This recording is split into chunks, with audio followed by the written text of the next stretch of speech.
Hey everybody, Tom Barnes, Stories from the 78 here in Greektown at the National Hellenic Museum.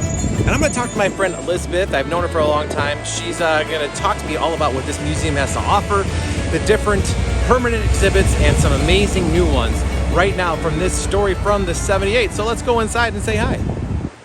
All right, so you're looking at the Great Hall of the National Hellenic Museum right here in Greektown. And I have my friend Elizabeth here. Hi, Elizabeth. Yasu, as we say in Greek. Hello. Hello. Give me your big fancy title, because I know that I don't ever want to step on the toes of fancy titles. Go for it. I'm Elizabeth Nyarhos Newkirk, and I am a spokeswoman for the National Hellenic Museum. So what do you guys have in terms of the museum experience for people who might be, people are always looking to get out and experience the culture that is Chicago. What does this space offer? Absolutely. Thanks for asking, Tom. We're so glad you're here. So the National Hellenic Museum explores Greek history, art, and culture from ancient times to the present day, including the contemporary Greek-American story. We are all about making connections between the past and the present, between Greece and America, and between the Hellenic legacy and our current time. And one of our brand new exhibits, which I'm very excited to show you here, we are here in the Great Hall where we have our Hellenic Head exhibition by the Greek-American sculptor George Petrides. What you see are 6 massive 3 times life-size busts of heads that are really showing you different periods of Greek history, from the ancient times through the Nazi occupation, through the burning of Smyrna in the 1920s, all the way through to the present day to hopefully a more hopeful outlook on the future. And one of the cool things about this sculptor is that he has a really intricate process through which he makes these sculptures. So first he sculpts in clay by hand. Then he 3D scans the entire sculpture. Which is a little different from 3D scanning and the whole thing is a little bit of a different process. Exactly. It's different because he goes from the clay, 3D scans it, puts it in 3D, prints it in 3D larger, as you're seeing here. Then he goes back by hand and adds patinas and plasters and more clay and paint, all by hand, to again make the entire thing look handmade. Because the entire exterior of what you're seeing here, for example, this piece, which is really speaking to a couple of different periods, but this actually is modeled after George Petrides' father, who was a sea captain. And in fact, all of the sculptures you'll see here are based off of photos or life models from George's family. So it's both the history of Greece, you'll learn a lot in a lot of the signage for this exhibit about the different time periods, 2,500 years actually of Greek history, all the way through to more present kind of contemporary issues. For example, we have a piece here called The Refugee, which is really speaking to specifically the burning of Smyrna that happened in around the 1920s, and this piece is modeled after George's grandmother, and it's also speaking to, of course, contemporary issues of refugees and migrants, and we certainly know about those issues here in Chicago. Unfortunately, they're still relevant today, so as you look at this particular exhibit, you're learning about Greek American history, Greek history. A lot of Greek American families remember Smyrna, we have relatives that fled from the Nazis, let's say, during the Nazi occupation. So there's that history, but then there are these themes, these contemporary themes that we're exploring too. And a lot of it is similar to here. You have a lot of sculptures of strong women, and I know that's something that it's really exciting to get to tell those stories of what were these women's roles in these periods of history. Right, so much so that he used his own daughter for one of the sculptures as a symbol of hope, of right? the future. Yeah, so this is based off of, it's actually just called The Present Looking to the Future, based off of his daughter Sophia.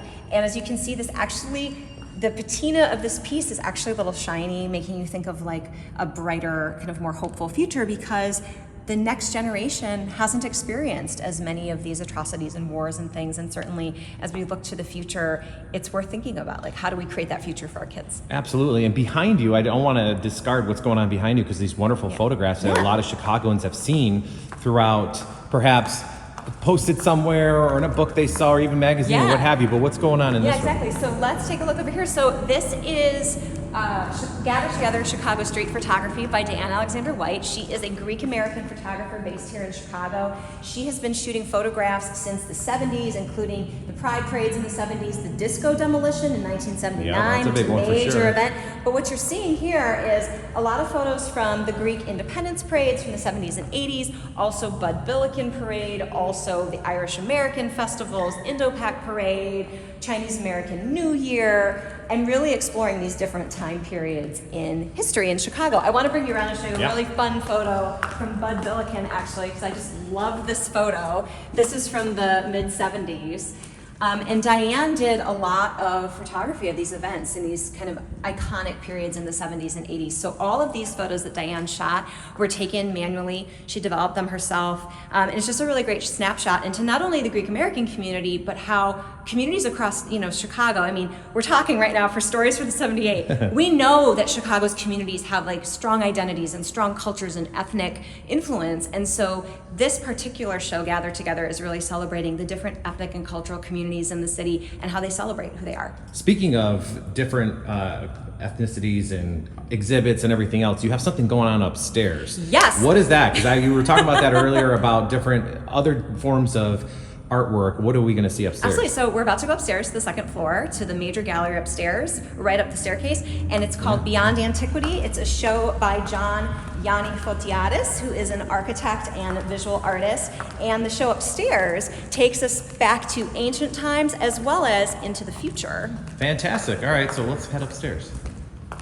All right, so we're on the third floor, and the third floor of the museum houses some of the permanent exhibits. Did I get that right, Elizabeth? Yes, that's right. So we were on the first and second floors where we have new exhibitions by Greek American artists working today. And then here on the third floor, we have our story Reaching for the American Dream, the Greek story in America.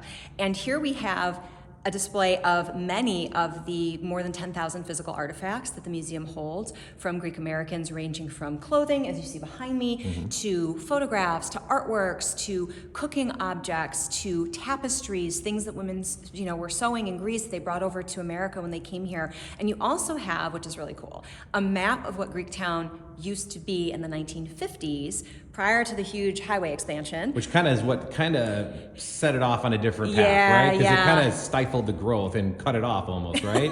There was a lot of construction. I mean, well, Chicagoans, we know, right? There's always a lot of construction happening on the tollway. But at that time, Greektown actually went from around Jackson way south past Polk.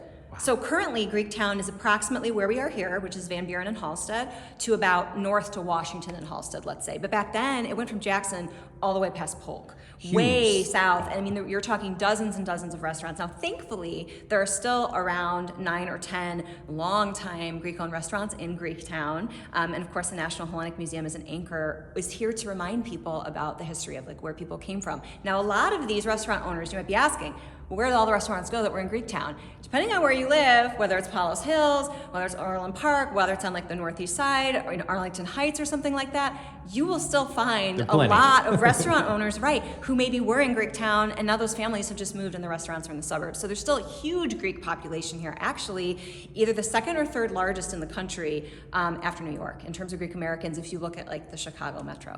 And for people who want to come by here and learn more about this space and the different exhibits you have going on throughout the year, what's the best way for them to go about doing that? So we're open Thursday through Sunday from 10 to 4 every day to the public. Tickets are $10, cheaper for seniors and students, or you can go to nationalhellenicmuseum.org. Thank you so much. I appreciate you taking time to chat with me and giving me this behind-the-scenes look at the museum. Yeah, thanks. All right, that is the National Hellenic Museum right here in Chicago's Greektown neighborhood. Tom Barnes, chicago@gmail.com. If you have a story suggestion for the 78, or head over to the website, storiesfromthe78.com. Be sure to come down here, check it out. This neighborhood's awesome. Right here at Halstead and Gladys, or as you can see back there, is the highway. And down that way, otherwise known as Greektown, West Loop, the whole thing. Thanks for watching.